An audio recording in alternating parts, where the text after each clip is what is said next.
It's lovely to see so many familiar faces here. I was going to say thank you for inviting me to talk, but I think I invited myself. Took a brave step forward. So I thought I'd like to talk a little bit about the Buddhist background to mindfulness, not because it's about any spiritual, religious practice, but I think it just helps us to understand a lot more where the practice of mindfulness, I think as we're delivering it, has come from, what the roots of that are, and I think it can very much inform the way that we deliver it. So it's certainly not about the Buddhism as a religion, but it's much more. For me, it's just quite a tremendous thing, really, that we can access teachings that were given by a very wise person more than 2,500 years ago through the oral tradition, which was eventually written down. So something really miraculous about that, and the fact that there were very precise instructions given on meditation practice and mindfulness, which we can see a lot of similarity to. So I feel a great sense of joy with all of that, really. That it connects us to something. You know, mindfulness and all of that seems to have grown out of nothing, but it really does have very ancient foundations to it, which I think we can honour through the way that we deliver it. I've just put up there, and I know people won't be able to read the writing a little bit, but it's just something I can point and refer to. Some of you will have seen that before. It's a sort of map of different styles of meditation. Ratna Devi, one of my mindfulness colleagues, put together based on her Buddhist teacher. But I think we can refer to a little bit in terms of, I was exploring a little bit in that inquiry around right effort, but in the sense of the separation of practices, where we have the sort of wide open, just sitting practices, and I think maybe touching in on insights arising, but also just the very structured practices that we might use to try and settle our mind. So we'll see all of these different aspects arising when we look at the Buddhist foundations. I also mentioned something earlier about this concept of right effort, and this comes from the Buddha put together what was described as an eightfold noble path, and that noble path is supposed to be a path that leads us away from the suffering that human beings suffer from.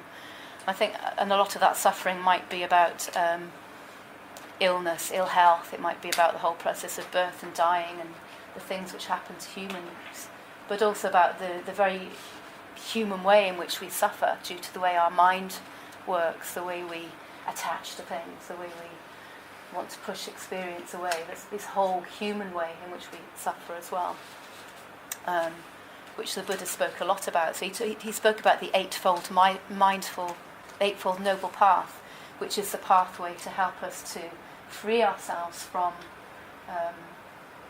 certain aspects of suffering. I mean, obviously, and it's about how we relate to other aspects of suffering as well that we can't avoid. So mindfulness is mentioned in that eightfold path, and again, it talks about right mindfulness, along with right intention, right speech, right livelihood, right effort, right concentration, and right wisdom. And what's being referred to there is that we don't just practice mindfulness in a sort of outside the context. I mean, it's referring to the practice of mindfulness, I guess, essentially with an ethical framework, or a sense that it's something which leads us towards what is wholesome. Many years ago, I did quite a bit of involvement with teaching mindfulness in prisons, and this is within an organisation run by a Theravadan monk. And he used to sort of say, you could teach your serial killers mindfulness, but it's not. Some of them might be very, very good at that, but it's not in the context of what is wholesome and what moves us towards, I guess, kindness and compassion and care. So that ethical framework, I guess, we see there in the way that we practice as well. And I loved the input in the 8-week course when you were putting out that whole inquiry of what nourishes us as human beings and what depletes us, what moves us in the direction of non-harming to ourselves as well as to others, compassion and wisdom. So that's part of the context of where mindfulness sort of fits in.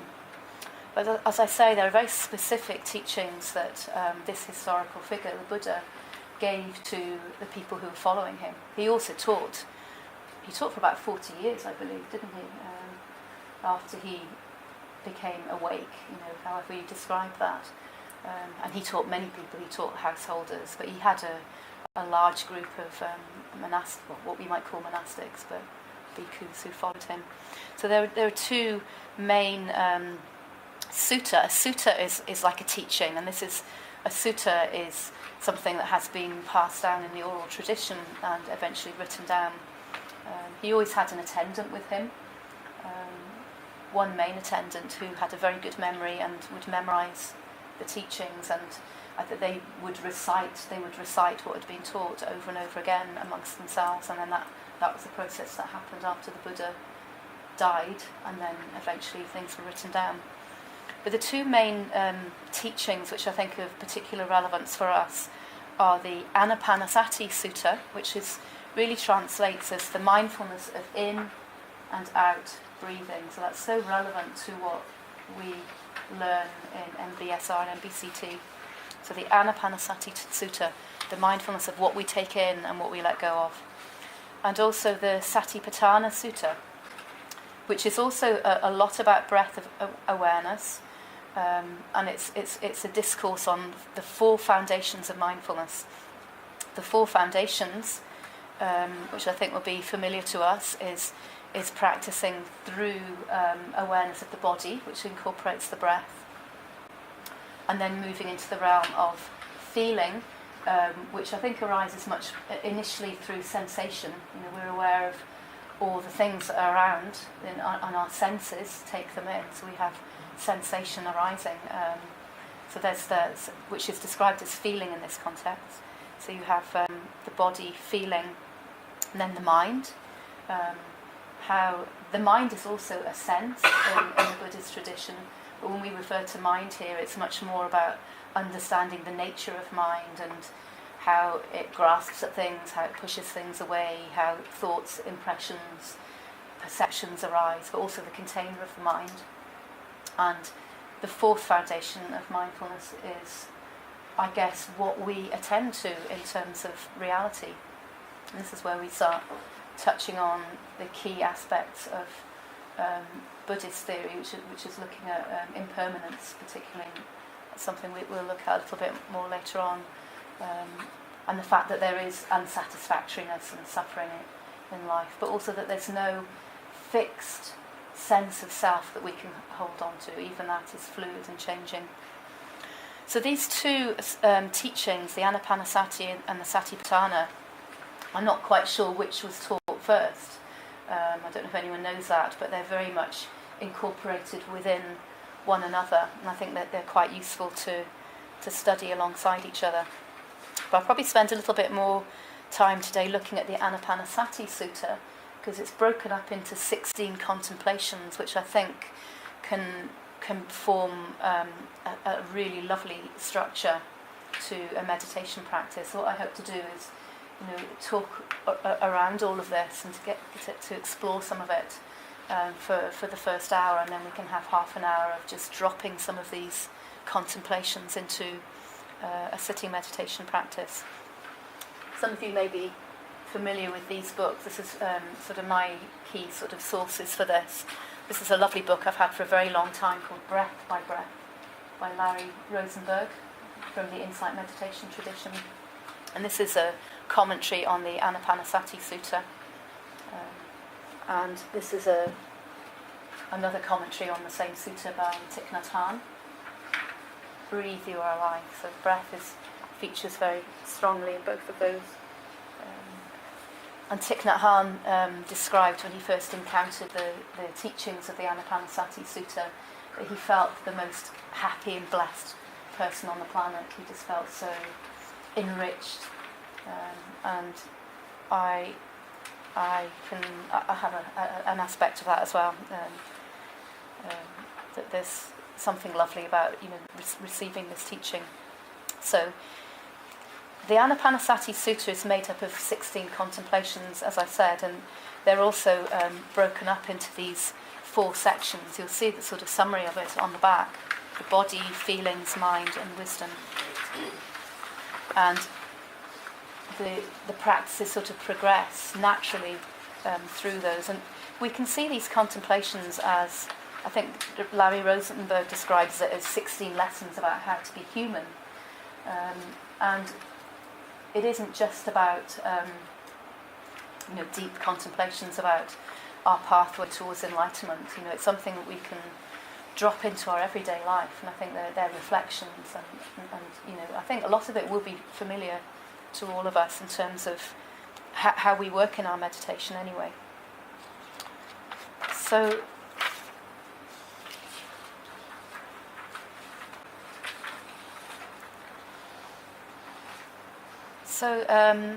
I'll just say a little bit about the Satipatthana Sutta before I go in a bit more detail to the Anapanasati one. As I say, the 4 foundations include the body, feelings, mind, and the objects of mind. And this is very interesting because looking at the details here of how the Buddha taught this, it brings us very, very close to how we maybe help people to really drop into the body scan, how we really drop into the body scan, how we drop into our understanding of feelings, mind, and all of that. So when it's focusing more on the body, it talks about practicing awareness in all 4 postures. So he talks about the postures of sitting, standing, walking, and lying down. So we can see those very much there in the way that we practice. But also being fully aware of what position we're in and the transitions between the positions. And I think there's a lot in the Satipatthana teachings about the continuous stream of mindfulness and the possibility of that continuous stream. There isn't a break. We can practice we can aspire to practice it in every moment of our life. So they talk about awareness, and we're moving between postures, when we're going forwards, when we're going backwards, when we're looking away. It's interesting, in my meditation practice I had that sense of focusing in and broadening out. It's all about this type of mindful awareness of the minutiae, I guess, without getting too tight with it as well. So the Buddha also talks about practicing mindfulness when we're bending and stretching and flexing the limbs. So we've got our mindful movement in there as well. Whilst we're eating, drinking, chewing, we've got our mindful eating, tasting, urinating and passing excrement. So I don't know if we've practiced mindfulness there as well, but every moment of our lives is something that we can attend to with awareness. I've heard Thich Nhat Hanh talk about practicing that sort of toilet practice with mindfulness. And he'll probably have a little gata, he has little poems that he sort of drops in for every moment of life. We can practice mindfulness when we're falling asleep or when we're awakening. Did we awaken on the in-breath or the out-breath? That sort of detail. I don't know. When we're speaking or when we're being silent. So it's something lovely about hearing that teaching about the continuation of mindfulness. And it makes sense to us, doesn't it? It feels very much like our modern practice. So the Satipatthana Sutta also goes into quite a lot of details of how we can work with the body. Bringing full awareness to all parts of the body, from the soles of the feet right to the hairs on our head, just like we might do in our body scan, the envelope of the skin, but also the organs deep inside. And I know some people lead the body scan in quite a visceral way, don't they? It can get quite gory. But that would be very much in the tradition of the Buddhist practice as well. And some of these practices of contemplation of the body and the impermanence of the body would be meditating in the burial in the grounds where by the ghats where they'd be burning the bodies and watching the decomposition of the body. So no turning away from what is unpleasant, what we might feel repellent, but trying to be practicing mindfulness, that open awareness with that as well. So learning to turn to all parts of the body dispassionately, I guess noticing that process of attachment and aversion and all that goes on so much with our relationship with our bodies. And there's also reflections on the composition of the body. And interestingly, there are aspects here where he's asking us to reflect on the earth element within us, the water element within us, the fire element within us, the air element within us. Again, I've been guided in body scans where this sort of contemplation would be incorporated as well. All the elements that we have, this formation has emerged from, that we will return to as well. So you can see this with the practice of body awareness, the way that the Buddha is teaching it. We very strongly have like a whole practice which can incorporate the whole thing about aversion and clinging and the whole process of attachment and suffering. Impermanence is very much there, isn't it? And also the potential for a joyfulness in practice as well. And I think people say that the Buddha is all about, talks about suffering so much, but it's very much strong aspects of joy. It's something that comes across very strongly in some of the contemplations of the Anapanasati Sutta. So to move on to the Anapanasati Sutta, so apparently this was delivered to a group of very experienced practitioners or followers of the Buddha who were living a monastic life. So they'd left, just as the Buddha, he'd left his palace, but people had left their lives to find a pure life in which they could find some relief from suffering. I think in some ways he probably wasn't very popular with a lot of parents and things. I think a lot of people sort of dropped their lives that they were expected to leave to follow him. So anyway, in India they led a lot of retreats during the rainy season, because usually they'd be wandering around offering teachings and wandering across vast areas in India with their bowls that they would take for the alms that were given. That's the way they would nourish themselves. So they were apparently a 3-month retreat was being conducted in the forests. I can't remember exactly which part of India, probably in the north of India. And it was they must have had 3 full moons happening during that time. A sense that the Buddha would come and teach under the moonlight, in the forests, under the full moon. So he probably, and I think it's said in the sutta, there were a lot of very senior meditators and practitioners who were teaching other groups of people. So he wasn't the only teacher, but he would arrive as a sort of the inspirational teacher. And it was at the end of one of these 3-month retreats, and he'd expressed that he was so pleased with the practice that was taking place, that he said, why don't we stay for another month? Imagining that if we've conducted a 3-month retreat, we might be ready to go home. But if the Buddha arrives, and he's so that was the point at which he taught this sutta, the Anapanasati Sutta. So it's interesting that what seems quite simple, this mindfulness of breathing, was dropped in for people who've been practicing, quite intensely their meditation practice, probably for many years. And it is apparently the practice, this mindfulness of breathing, was the practice that the Buddha was engaged in when he broke through his suffering and achieved awakening, or however that is described, sitting under a tree.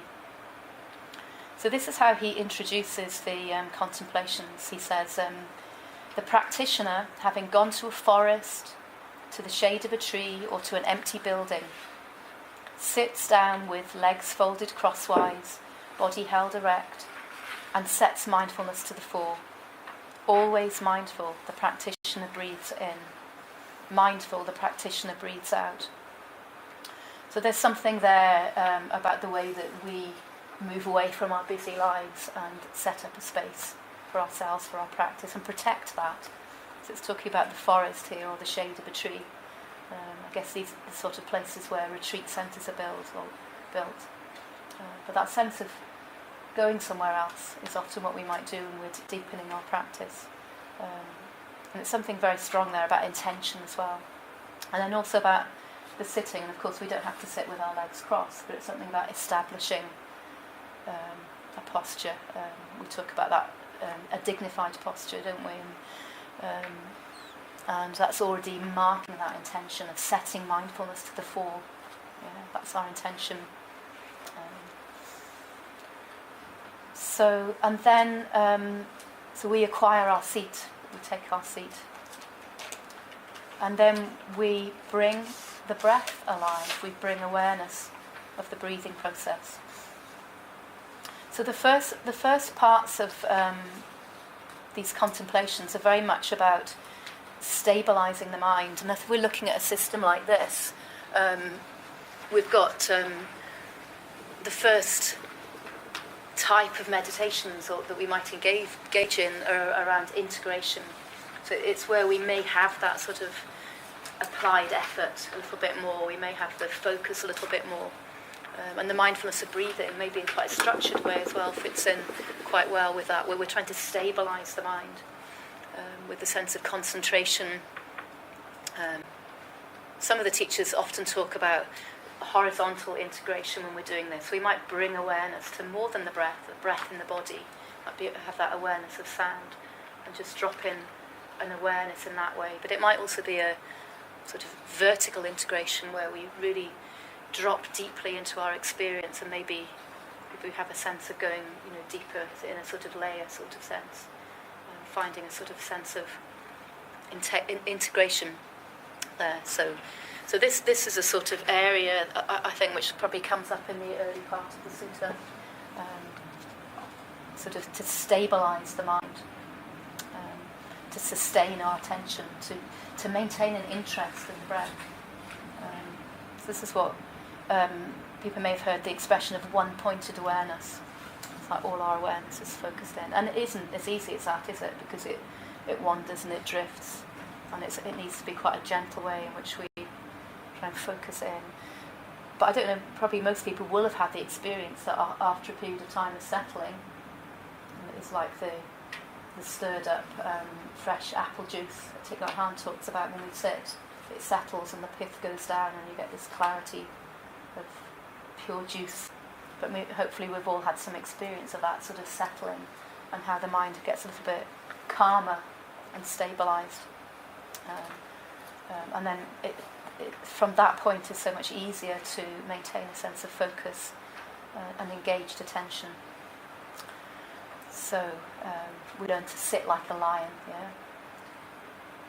So the first contemplation is, while breathing in long, I know I breathe in long. While breathing out long, I know I breathe out long.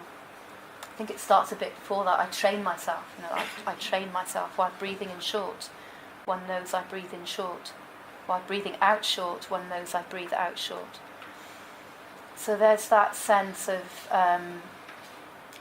not just breathing, but knowing that we're breathing, and then dropping into the qualities of that. And it's something that happens quite naturally. It's not something we have to just move into or force ourselves into. When we bring our attention to the breath, it becomes richer. Our attention becomes more refined. And he's talking there about the length of the breath, and I think that's probably not like the most important thing. He's talking about a quality of the breath, and there can be many more qualities of the breath. But I guess we will know if the breath is long or short, and maybe have a sense of where we're feeling the breath in the body. Is it smooth or is it jagged? Is it entangled with emotions, or is it soothed by some calmness of the mind? The breath is constantly changing, isn't it? So it's talking about really surrendering to that process with that finely attuned awareness. And Larry Rosenberg's got a lovely description of this. Sometimes the breath is very fine, like silk or satin. It enters and exits freely. How wonderful just to be breathing. At other times it is coarse, more like burlap. It fights its way in and out. Sometimes the breath is so deep and smooth that it affects the whole body, relaxing us profoundly. Other times it is so short and pinched, hurried and agitated, that our minds and bodies are like that, restless and uncomfortable. So each part conditions the other, the breath, the body, the mind. As we practice longer, we come to see that these distinctions are false anyway. These supposed parts of us are really just one thing, but the breath is an extremely sensitive barometer. Yeah, and there's much more in that as well, but just about that finely tuned awareness to the breath. So, quite naturally from these first two contemplations, we're aware of breathing and we tune into this fine awareness of the breath. It's almost like this process of surrendering to it, that we sort of disappear into the breathing. It's a lovely expression that Larry Rosenberg uses as well, sort of disappearing into the breathing. And then, naturally things move to the third contemplation, which is the body. We expand our awareness of the breath to the body. The breath is in the body, isn't it? This is part of the body, the set of body contemplations. So sensitive to the whole body, I breathe in. Sensitive to the whole body, I breathe out. So we become familiar with the body.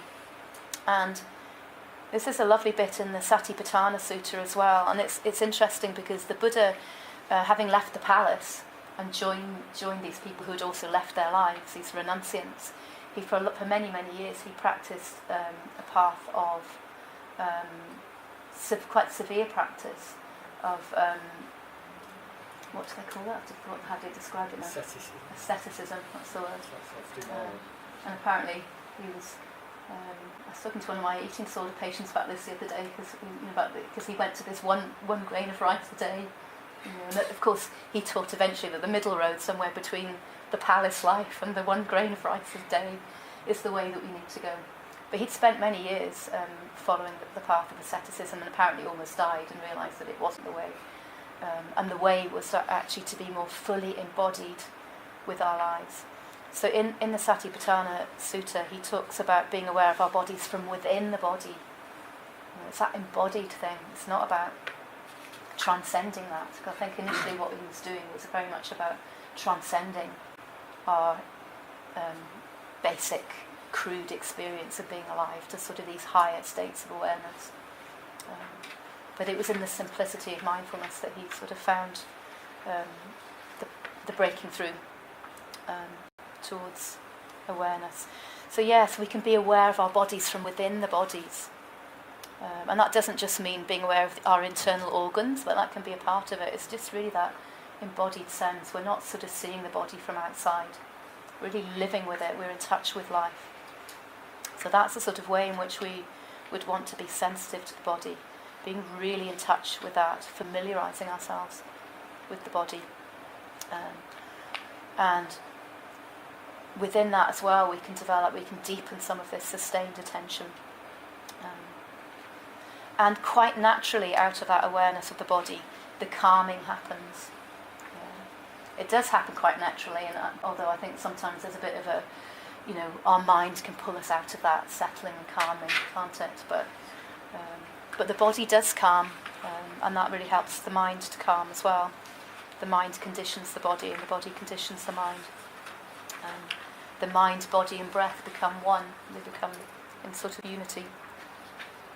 So calming the whole body, I breathe in. Calming the whole body, I breathe out.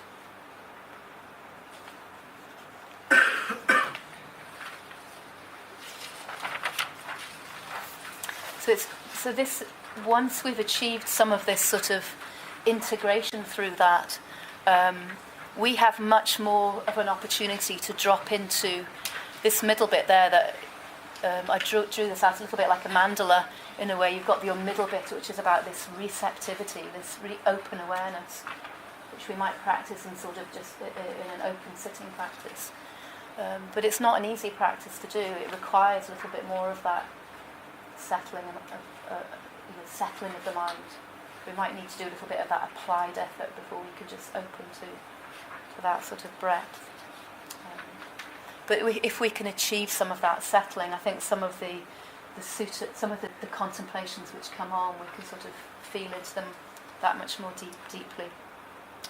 So we've already had a sense of surrendering to the breath, coming home to our bodies, living these moments through our embodied presence.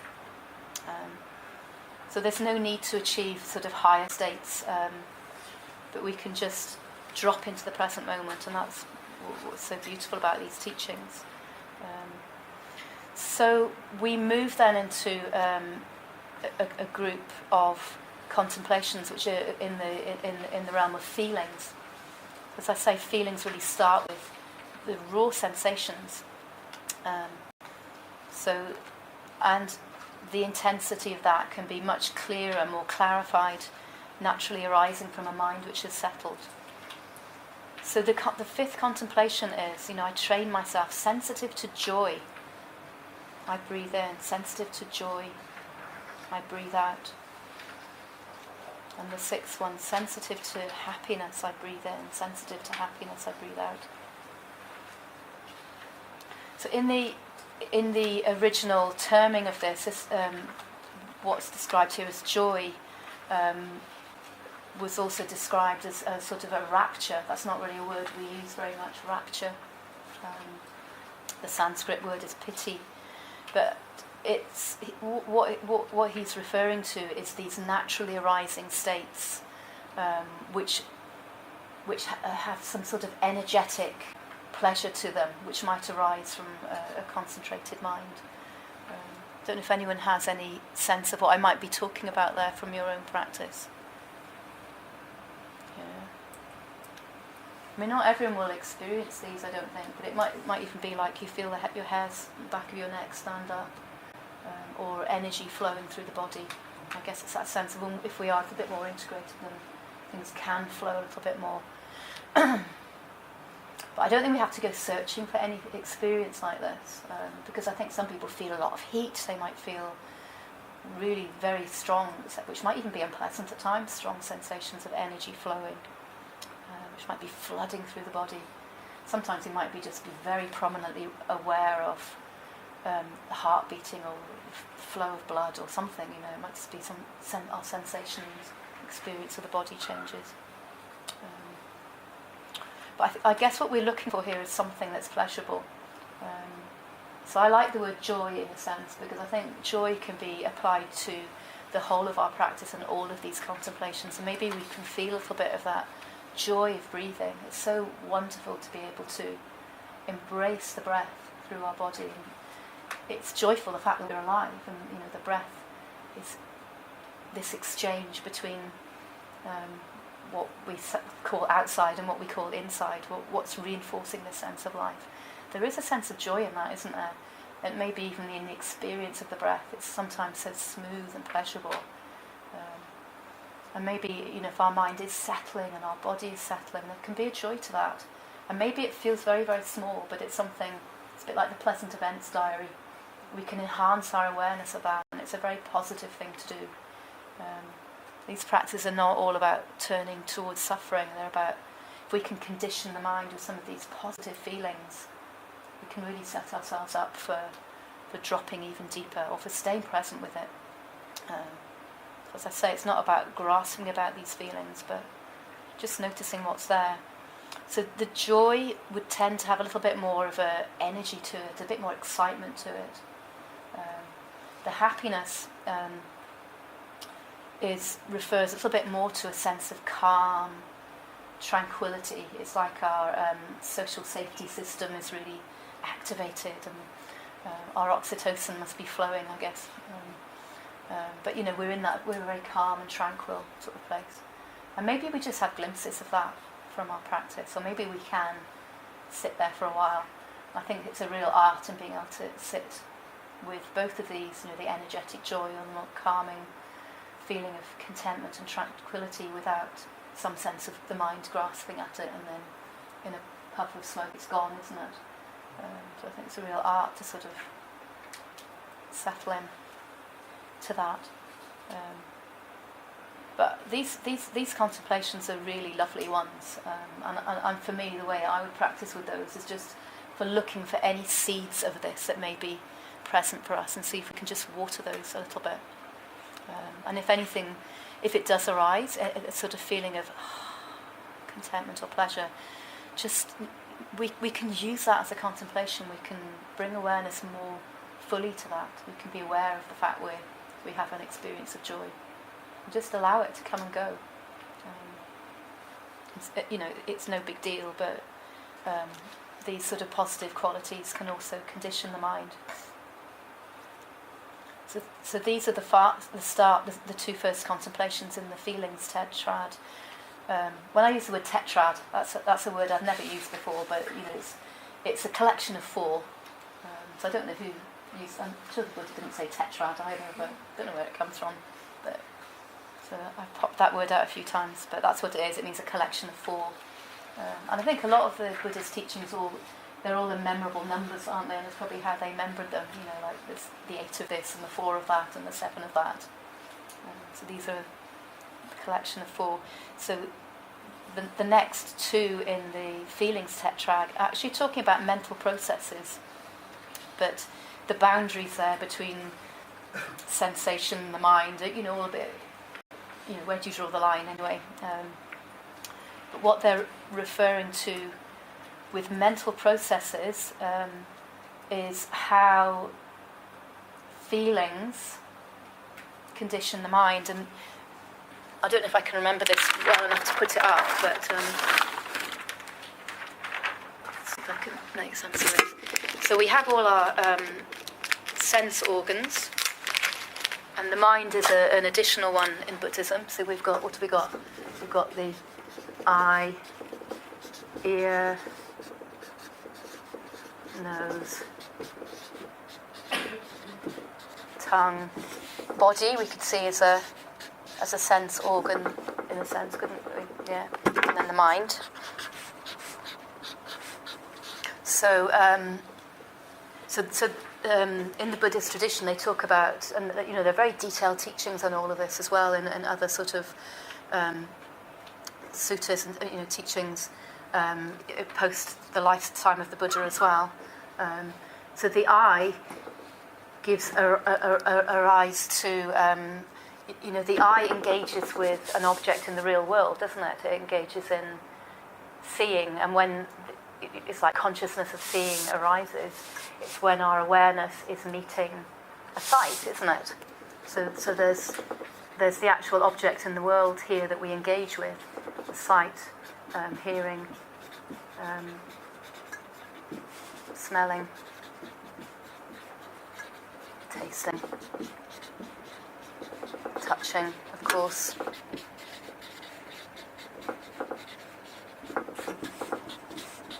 I'll put thinking there, but obviously it is. It's about our perceptions, our intentions. There's so many things incorporated in that. So they talk about like eye consciousness, ear consciousness, blah blah blah blah, all of that. But when these sort of things happen, we engage in this process of. I don't know where it happens, but there's some perception of it being pleasant, unpleasant, or neutral. So I guess that's happening in the sensing, but it's also the mind that adds something to it, isn't it? But the pleasant, unpleasant, neutral. And again, we refer to these in our mindfulness teaching, don't we? We've got our diaries for all of those as well, of course.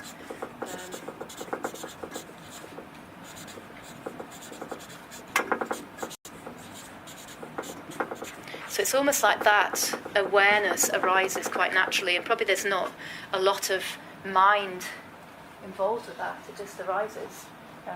We have an experience of a sound being pleasant or unpleasant, but it's something we're adding in a way, isn't it? Because a sound is just a sound. But they're probably very evolutionary based, I would imagine. What we perceive as pleasant, unpleasant, and neutral, like certain smells or tastes would be seen as unpleasant for survival reasons as well, wouldn't they? But I guess the mental processes is what we do with all of this as well. And as we know from the way that we're teaching mindfulness, we get caught up in the what do we want to do with pleasant? It's craving or the movement towards it, isn't it? When it's something pleasant, we want more of it. We want to pull it in. We want to hold on to it. We want to not let it go away. We don't want it to change. So that's something the mind does with it. And then unpleasant, it's so much of human suffering is in all of these things, isn't it? We have all the pushing away, the suppressing, the avoidance. We think about all the mental health conditions that are caught up in these things. And we can experience it in the moment in our practice, can't we? We talk about craving and aversion, don't we? And then there's the third one, the neutral. I don't know how many of you have done the sort of the neutral events contemplation on the diary sheets. It's quite a nice addition to have that one. How we respond to things that we just tend to walk past, that we don't feel any sense of passion about. So with neutral we tend to dull out, don't we? We sort of walk past. There's a sort of disinterest, that sort of thing.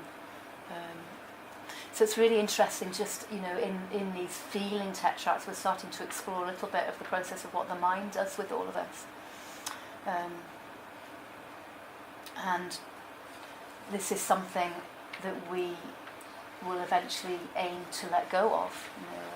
And some of the other teachings of the Buddha, I think sometimes people would drop into his life, they'd be desperate for a teaching, and they'd usually have to ask 3 times before he gave a teaching. He'd sort of ignore them while he was on his arms round collecting food, and they'd just say, hey, please teach me something that's going to help me. And they have to ask 3 times, but sometimes he'd just drop in a teaching like this.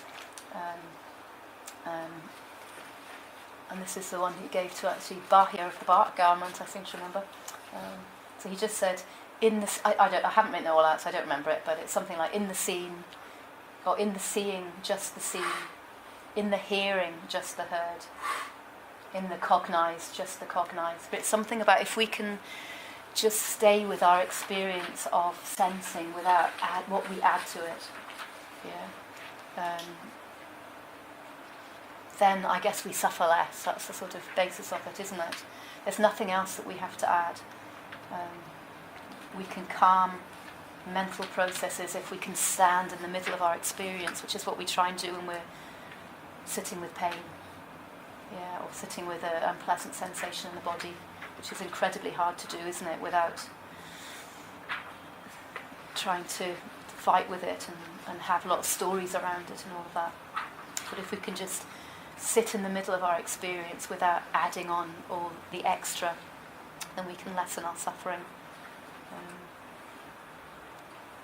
So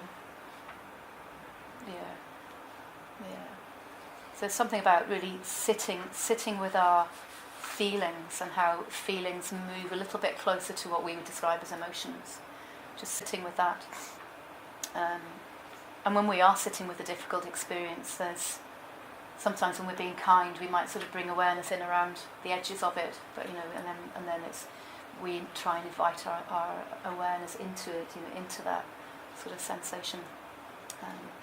And when I was looking through this the other day, it was reminding me a little bit of the story of the bear hunt. The story of going on a bear hunt when there's this journey, which is a bit like our meditation journey.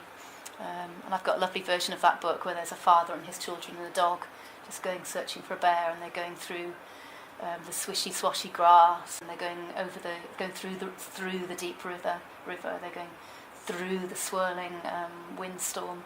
They're going inside the cave, and they use these expressions. You can't go under it, you can't go over it, you have to go through it. And I think there's something about our practice with that, isn't there? We eventually enter through the dark cave and come face to face with a bear. And of course in the story they run away back home and the bear follows them. So there's probably a lot of analogies to our practice there. So we started off with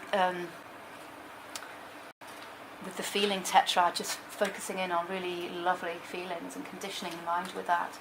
And then maybe that's supporting us to open up to the other aspect of our feelings, which incorporates the unpleasant and and all the way that we tussle with the neutral as well. So we move quite naturally then into exploring the mind a little bit more. Sensitive to the mind, I breathe in. Sensitive to the mind, I breathe out. So maybe we can become a little bit more aware of the mind as process, the essence of the mind, the nature of the activity of the mind. So it's not just about the content of what we think about, but the container of that as well. And often in our practice, I guess we would think about the big sky mind, sky-like mind, or mind like the sky, don't we? And the content of the mind is a bit more like the weather passing through, but trying to get in touch with big mind in that sense. So it's that whole sensitivity to that. I think you were exploring a bit of that in your practice as well, weren't you? How we get tossed about by different things. And lose that sense of being settled. And Thich Nhat Hanh often uses the analogy of the waves in the ocean, which I quite like. If we can connect to the mind as the ocean, as well as the individual waves, which are rising up and crashing down. And probably my favourite contemplation in this, which is a bit like the other two positive ones, is gladdening the mind. Again, an unusual word to use, isn't it? Gladdening the mind. So I train myself. Gladdening the mind, I breathe in. Gladdening the mind, I breathe out. And this reminds me of a little bit of time I spent in Plum Village with some of Thich Nhat Hanh's monastics. And they take these 14 precepts when they join the monastic tradition. And one of the precepts is, a precept is something that they aspire to follow really deeply and to study really deeply throughout the rest of their lives. But one of those is living happily in the present moment. I vow to take the precept of living happily in the present moment. And I think it's so lovely because so many Buddhist practitioners, maybe a little bit more from the Theravada traditions, for me, can seem very austere and strict, and doesn't seem to be a lot of joy. I might be wrong, maybe they feel that inside, I'm sure they do, but you really see Thich Nhat Hanh's monastics, and I was in Vietnam with them on one occasion, and we were visiting monasteries, and I was getting really worried about being smart enough for that, but it was very hot, and they all jumped in the sea at one point, got off the coach and jumped in the sea, and I was worrying about my watch and things, but just took it off and thought, well, I'll go in too. So and we sort of dried out and dripping a bit when we got to the next monastery. But it's that sense of not caring which I really love. So it's something about this contemplation which reminds me of that. And something about, within the practice that we can open out to, again, similar to the joy and the happiness, but really opening out to the joy of our practice. So it's one of the mind contemplations. But I guess, again, it's noticing the seeds, the positive seeds that we have within us. Some of the qualities of gratitude and appreciation, I think, stand out for me when I'm thinking about gladdening the mind. A deep appreciation that I can feel. I'm not to say I feel it all the time, but I think I can drop into that deep appreciation for having a practice, for having been introduced to these sort of practices. A deep appreciation for the way that's manifests in a secular way as well. And I think sometimes when I get the peace and quiet to meditate without children, well, I do it with my children bothering me and with my cats bothering me as well, and that's fine. But sometimes, when the conditions are still as well, and then I can drop into a deep sense of pleasure and gratitude for having that space. And I'm sure we'll all have that in our own ways and different ways at different times. But this is really encouraging us to practice this as a contemplation, gladdening the mind. And with all of these contemplations, we don't need to do it in the progression of a meditation practice. We can drop any of these contemplations into any aspect of our life. Just like I vow to live happily in the present moment. Practicing gladdening our minds. Watering the positive seeds. Which is very different from what the mind is usually doing, isn't it? When it's got this negativity bias, we get pulled into the things which threaten us, for instance. The joy of breathing. the joy of feeling our whole body, the joy of calming the body, the joy of letting go. Does anyone feel that sometimes, what the letting go when we're relaxing into the body scan, for instance? Maybe a joy of confidence in our practice at times as well, where it feels like it's smooth, it's going smoothly. So yes, and again, each of these contemplations are setting up the conditions for the next one. Steadying the mind, I breathe in. Steadying the mind, I breathe out. So the mind is more concentrated, it's calm. We're less often, or no longer, if we're lucky, buffeted about so much by the email or the text that's popped up with some news that you didn't want, or whatever it is. We get tossed about by these things, don't we? They're referred to as the 8 worldly winds. Have anyone heard of the 8 worldly winds in the Buddhist tradition? The things which buffet us about.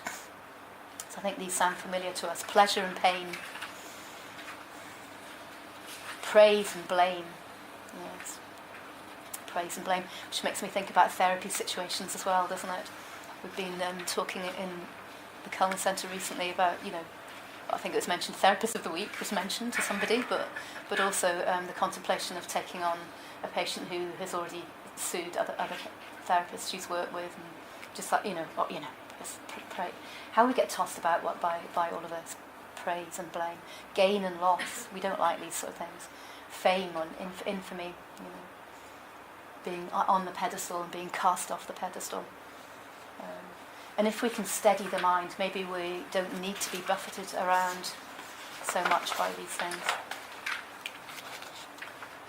So, and if we can drop into that deeper place of calmness and stillness, there's a possibility of finding a deeper peace, or maybe for a lot of us, touching in, maybe a little bit of a glimpse of that peace. It's another quote by Larry Rosenberg. So the deep peace that arises, he says, but that peace is followed by a still deeper peace, one-pointedness, in which the mind becomes completely absorbed in the breath. The mind becomes completely absorbed in the breath. It is as if you disappear into it. There is a tremendous joy and peace in that state. It's a kind of nourishment. So this is a bit like our sense of self, or the person meditating just sort of dissolves. And there is just the breath. Maybe we'll just have moments of feeling that. So then it moves into the contemplations of liberating the mind. So that sense of letting go of the wanting mind, letting go of the angry mind, the dull mind, the letting go of attachment, cravings, views, opinions, letting go of our sense of self.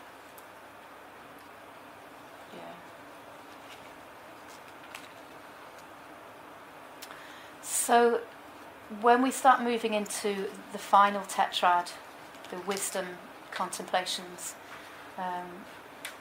it's so easy just to get caught in, just trying to get an intellectual understanding of these. I think it's probably hard for most of us to really have the fullest understanding of these, because it's something about that progression of the path to a point at which there's a real ease to understanding of these things. But it's like impermanence is the first of these, which I'll probably spend a bit more time on than the others, but we can have an intellectual sense of that, can't we? And it might make sense to us that things, through our practice, we can see things are in flux and in flow. Things are always changing. They're impermanent. And our suffering comes in because we don't want our beloved pet to die, We don't want to lose. I've got a tooth I'm going to have to lose on Monday. I'm not so worried about the losing of that. I'm more worried about the pain, actually. But yeah, suffering, isn't it? But impermanence is seen as one of the core of the core aspects of the teachings of the Buddha, I guess. It's seen to be the door that opens out all the other sort of wisdom teachings, or the key that unlocks that. And I think it is a contemplation that we can practice. We don't need to be so far along in our practice. to have a sense of that. Even if we're just following the breath in and out and sticking with that first contemplation, we can drop in also that awareness, everything's changing. Every breath feels different. And that breath has just gone. Where has it gone? And then the new one is like a new and different, but also an ancient breath, is flux and changing. So every one of the contemplations you could drop impermanence into. Just like every one of the contemplations we can drop gladdening the mind into. And that's an interesting thing that we can do, is we're sort of... It's funny, I was thinking about this as I was getting off the train today and from Queen Street. And in fact, I've probably done quite a bit of... I very rarely am at Queen Street Station, but when I am, I'm often coming to something like this, or I'm coming off for a retreat or something. But anyway, I just was contemplating on that impermanence as we were in the flow of people, moving down the station. And just for a few moments, just being aware. I just was seeing a lot of thrown away paper, actually, and just thinking that those used to be trees. Actually seeing the tree essence in those bits of paper, and just almost seeing the forest. But anyway, just had the impermanence is also about interconnectedness, I think, isn't it? It's very much linked to interconnectedness and that sort of flow. So we can drop these sort of contemplations in. So if we can really, really drop very deeply into that sense of impermanence, so I hear, so I've not really experienced that, then there's the natural following on of these next contemplations. There's this the contemplation of fading away. Focusing on fading away, I breathe in. Focusing on fading away, I breathe out. So what's being referred to here is it's the fading away of that strength of attachment that we have to things. It's a sort of loosening of the way we get attached to lots of things which cause us to suffer. Attachment, clinging. They use the word dispassionate, becoming a bit more dispassionate, and I think all these later contemplations this sort of, is that linked to equanimity? It probably is in some way, isn't it? Dispassionate, for me, it feels like things that don't bother you quite so much. Or maybe you're not buffeted around quite so much. It's not about not caring, because I think, as we're saying, we're talking about right mindfulness. It should be deeply embedded in compassionate and wholesome, something very compassionate and wholesome ethics, or sort of the essence behind it all. But yeah, something about equanimity, and I guess the deepest equanimity is very compassionate. But it's about being able to spread that equally amongst all of life. So some of the qualities or practices in these later contemplations, it's talking about this fading away, cessation. What was the last one? Focusing on cessation. But it's like this a lot about letting go, or throwing away what isn't important anymore.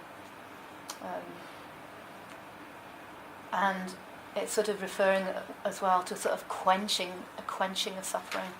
And it's an analogy used quite a lot in some of the examples that the Buddha gives about, like walking through a desert and being offered a really big, beautiful glass of fresh water, and what that feels like to quench your thirst, or being really, really uncomfortably hot and then being able to bathe in this beautiful pool of fresh, cool water. That sort of quenching of suffering is being referred to here.